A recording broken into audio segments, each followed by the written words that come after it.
This is a reading in A Course in Miracles, Chapter 19, Section 4, Part D, Letter I, The Attraction of Pain.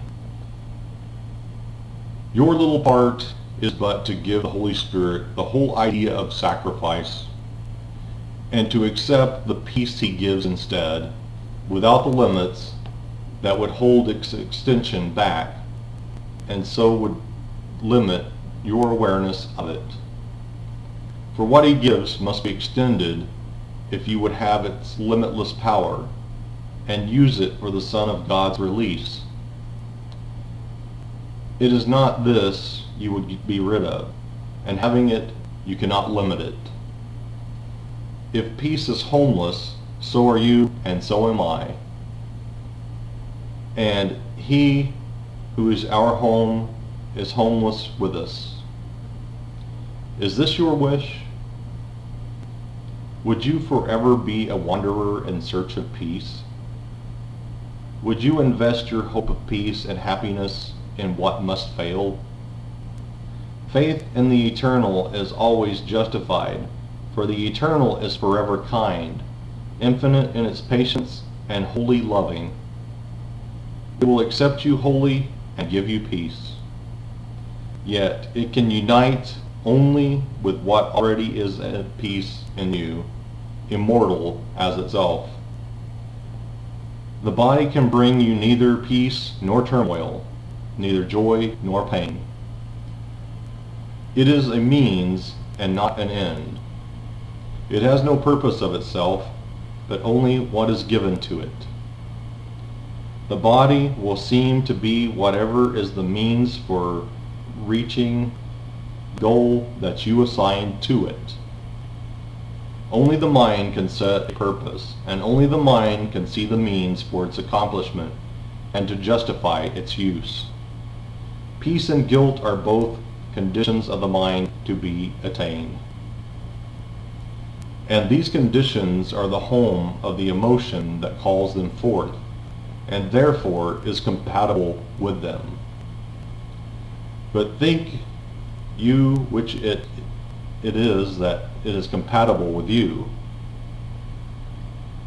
Here is your choice, and it is free. But all that lies in it will come with it, and what you think you are can never be apart from it. The body is the great seeming betrayer of faith.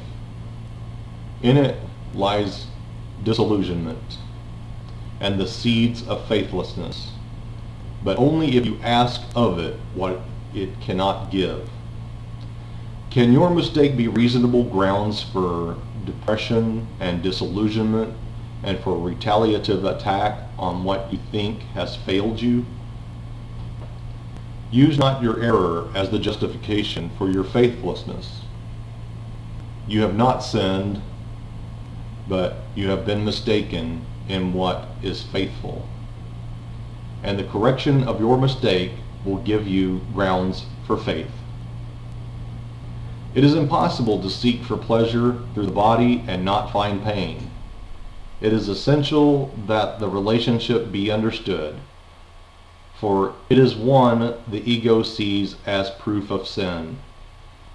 It is not really punitive at all. It is but the inevitable result of equating yourself with the body, which is the invitation to pain.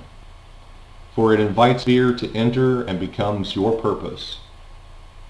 The attraction of guilt must enter with it, and whatever fear directs the body to do is therefore painful. It will share the pain of all illusions, and all the illusion of pleasure will be the same as pain. Is not this inevitable? Under fear's orders, the body will pursue guilt, serving its master whose attraction to guilt maintains the whole illusion of its existence.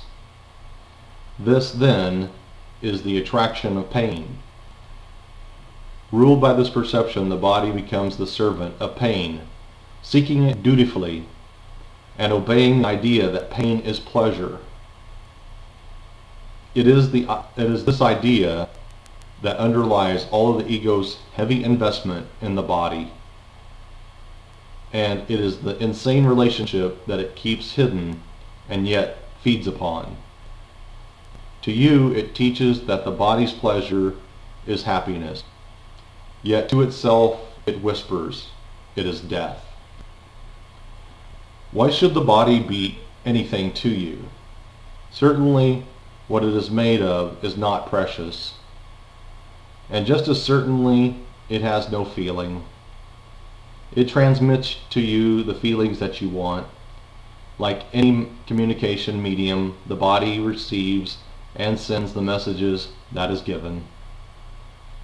It has no feeling for them. All of the feeling with which they are invested is given by the sender and the receiver. The ego and the Holy Spirit both recognize this, and both also recognize that here the sender and receiver are the same. The Holy Spirit tells you this with joy. The ego hides it, for it would keep you unaware of it. Who would send messages of hatred and attack if he but understood he sends them to himself? Who would accuse, make guilty, and condemn himself? The ego's messages are always sent away from you in the belief that for your message of attack and guilt will someone other than yourself suffer. And even if you suffer, yet someone else will suffer more. The great deceiver recognizes that this is not so, but as the enemy of peace, it urges you to send out all your messages of hate and free yourself. And to convince you that this is possible, it bids the body search for pain and attack upon another, calling it pleasure and offering it to you as a freedom from attack. Hear not its madness, and believe not the impossible is true. Forget not the ego has dedicated the body to the goal of sin, and places in it all its faith that this can be accomplished. Its sad disciples chant the body's praise continually in solemn celebration of the ego's rule. Not one but must believe that yielding to the attraction of guilt is the escape from pain. Not one but must regard the body as himself, without which he would die, and yet within which is his death equally inevitable. It is not to be given to the ego's disciples to realize that they have dedicated themselves to death. Freedom is offered them, but they have not accepted it, and what it is offered must also be received to be given truly.